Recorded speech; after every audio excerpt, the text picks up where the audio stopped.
This direct question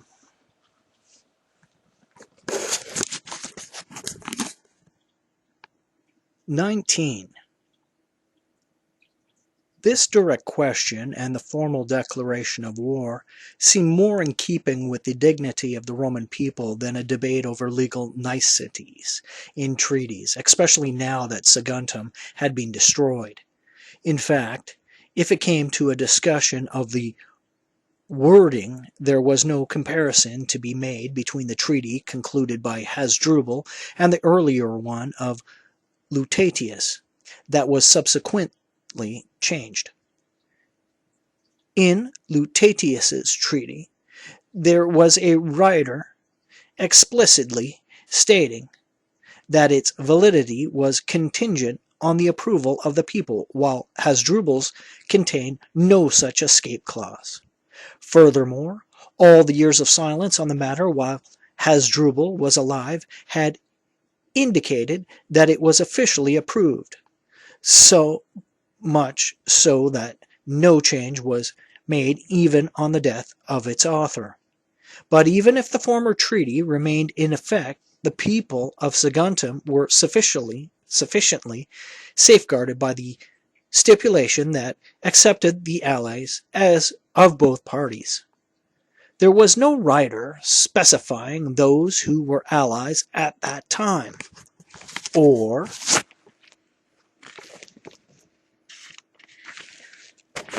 not those taken on as allies later. It was permissible to take on new allies, so one could not consider it fair that no people could be accepted into friendship for services rendered, or that they could not be defended once they were given treaty status. The only provision should be that no effort be made either to incite Carthaginian allies to defect or to accept them into an alliance if they detach themselves of their own accord. In accordance with the instructions given to them in Rome, the Roman ambassadors crossed from Carthage to Spain with the aim of approaching the various city-states to draw them into an alliance, or at least to dissuade them from joining the Carthaginians. They came first to the Bargosi, who gave them a warm welcome, sick as they were of Carthaginian rule, and so they went on to foment revolution amongst a large number of tribes south of the Ebro. They then reached the Volsiani, but these gave them a reply that became famous throughout Spain and discouraged all the other states from allying themselves with Rome. This was how the eldest of them responded to the delegation in a meeting of their council. Romans, are you not embarrassed to ask us to set friendship with you above friendship with Carthage? You betrayed men who did just that. You, their allies, acting more callously than the Punic foe who destroyed them. I think you should be looking for allies in some place where the catastrophe of Saguntum is not known. To the peoples of Spain, the ruins of Saguntum will stand as an object lesson, as harrowing as it is striking, not to put one's trust in Roman loyalty or a Roman alliance. With that, the ambassadors were told to leave the territory of the Volsiani at once, and they received no more favorable a response, therefore, from any other tribal council in Spain. Accordingly, after a fruitless journey through Spain, they crossed into Gaul. 20. In Gaul, the embassy was presented with a strange and alarming spectacle. The Gauls, after their tribal custom, came to meetings under arms.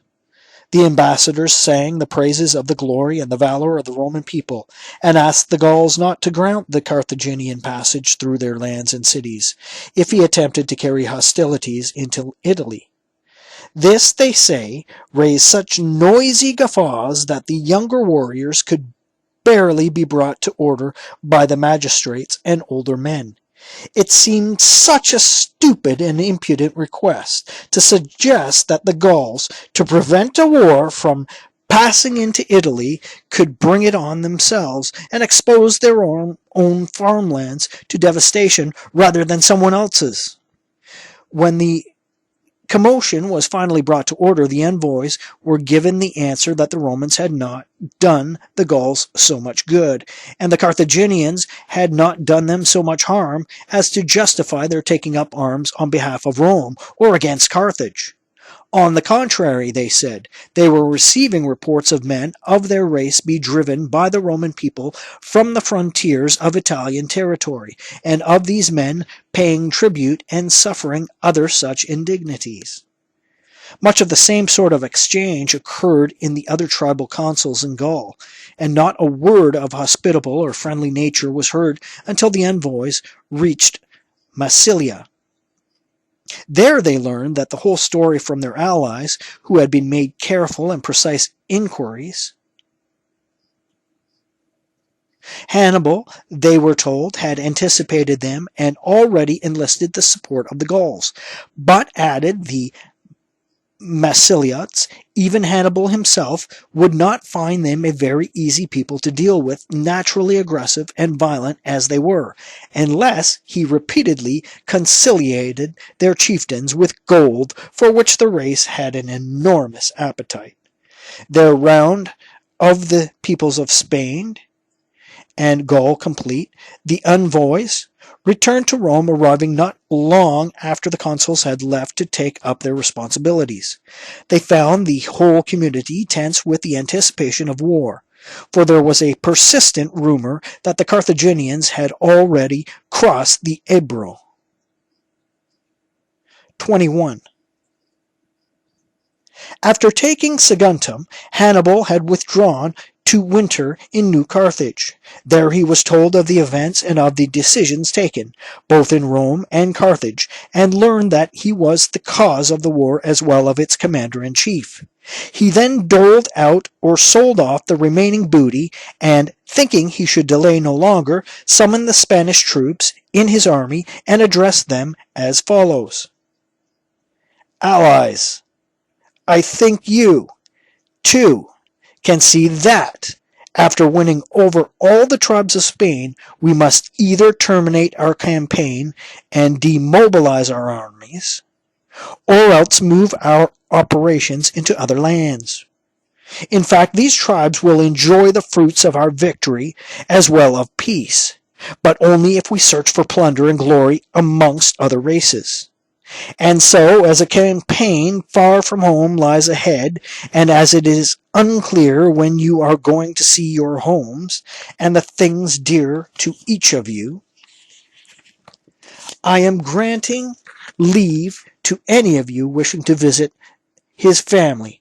I give you notice to be here at the start of spring, so that with heaven's help we may embark upon a war that will bring us immense glory and spoils. Almost to a man, the soldiers were delighted to be offered the opportunity of visiting their homes without having to ask permission. They had already been missing their loved ones and saw ahead an even longer separation from them. An entire winter of repose, between hardships experienced and others soon to be faced, revived them physically and psychologically to confront all the new challenges to come. At the start of spring, they mustered as instructed. After a review of all his auxiliary troops, Hannibal set off for Gades. There he discharged his vows to Hercules and bound himself with further vows for the continued success of his venture. He then divided his attention between offensive and defensive measures. Fearing to leave Africa unprotected and exposed to Roman attack from Sicily while he headed for Italy by the overland route through Spain and Gaul, he decided to strengthen the country with a powerful defensive force. To compensate for this, he himself requested troops from Africa, mostly light-armed javelin throwers. Thus Africans would be serving in Spain, and Spaniards in Africa, both contingents likely to prove the better soldiers for serving far from home, bound by reciprocal obligations, as it were. Hannibal sent to Africa 13,850 infantry armed with the Catra, 870 Balearic slingers, and 1,200 cavalry made up of many different peoples, and he gave instructions for part of this force to serve as a garrison for Carthage, with the rest deployed throughout Africa. At the same time, he sent recruiting officers to the various African communities with orders for 4,000 hand-picked men of military age to be conscripted and brought to Carthage. There they would strengthen the garrison and also serve as hostages. 22. Hannibal felt Spain should not be neglected, either the more so since he was aware that the Roman ambassadors had done the rounds of it to enlist the support of tribal chieftains. He assigned responsibility for this to a man of great energy, his brother, Hasdrubal. The military strength that Hannibal gave his brother lay mostly in African troops: 11,850 African infantry, 300 Ligurians, and 500 from the Balearic Islands. To this infantry force that following cavalry was added 450 Libby Phoenicians, a race of mixed Punic and African blood, some 1,800 Numidians and Moors who lived by the ocean, and a small detachment of 300 Illyrian cavalry from Spain. Finally, to ensure that no form of land force was lacking, there were 21 elephants. Hasdrubal was also assigned a fleet to protect the coastline, for it could be supposed that the Romans would then to operate in the military sphere in which they had earlier been victors. There were 50 quinqueremes, 2 quadriremes, and 5 triremes. But of these, only 32 of the quinqueremes and the 5 triremes were fitted out and furnished with crews. From Gades, Hannibal returned to the army's winter quarters in New Carthage. On leaving New Carthage, he marched along the coast past the city of Anusa to the Ebro. There is a tale that here he saw in a dream a young man of godlike appearance who claimed he had been sent by Jupiter to guide Hannibal to Italy. The young man had told him to follow and not take his eyes off him at any point. At first, they say, Hannibal was frightened, and he followed without letting his gaze wander around or back at any stage. But then, with the curiosity of a human being, he began to wonder what it could be that he was forbidden to look back at. He could not help looking, and saw behind him a snake of an amazing size, sliding along and causing massive destruction to trees and bushes, and deafening thunderstorm following in its wake. Hannibal asked the young man what the monstrous apparition was and what the portent meant. He was informed that it was the destruction of Italy, and that he should simply proceed on his journey, asking no further questions and leaving destiny shrouded in darkness. 23. Delighted with this vision, Hannibal led his forces across the Ebro in 3 divisions. He had already sent men ahead to soften up with gifts the Gauls in the areas through which the army was to be led, and also to reconnoitre the Alpine Pass. And crossing the Ebro, he was at the head of 90,000 infantry and 12,000 cavalry. He then crushed the Illyrians and Barguzai, and the Occitani, and the region of Lusitania, which lies at the foot of the Pyrenees. He put Hanno in charge of this entire area, so as to have in his power the defiles connecting the Spanish and Gallic provinces, and Hanno was assigned 10,000 infantry and 1,000 cavalry to secure the area. The march of the Carthaginian army through the pass over the Pyrenees had already begun, and by now a rumor that was spreading amongst the barbarians that the war was to be with Rome became more persistent. As a result, 3,000 of the Carpetani abandoned the march. It was clear that their motivation was not so much the war as the length of the journey and the apparent impossibility of crossing the Alps. Calling them back or keeping them in service under duress was a risky business, as it might provoke the fiery tempers of the others as well. Hannibal therefore sent home more than 7,000 men whose hearts he had felt were not in the campaign, and he pretended that the Carpetani, too, had been discharged by him. Brilliant. Not to have delay 24. Not to have delay in inactivity sap his men's morale, Hannibal then crossed the Pyrenees with the rest of his forces and encamped at the town of Illibery. The Gauls had been repeatedly told that the objective of the campaign was Italy, but there was a rumor that the Spaniards across the Pyrenees had been reduced by force, with powerful garrisons imposed on them. Fear of being subjugated themselves now drove them in panic to arms, and a number of tribes converged on Rossino. News of this was brought to Hannibal, and he, fearing delay more than he did a fight, sent spokesmen to their chieftains to say that he wanted to talk to them in person. Either they could come closer to Illibery, or he could advance to Rossino. Their meeting would be more easily arranged if they were near each other. He would be happy to welcome them into his camp, he said, and would not himself hesitate to come to them, for he had come to Gaul as a friend, not an enemy, and would not draw his sword before reaching Italy if the Gauls made that possible. Such was Hannibal's communication by his messengers, and, in fact, the chieftains of the Gauls showed no reluctance in moving camp immediately to Illibery and coming to the Carthaginian.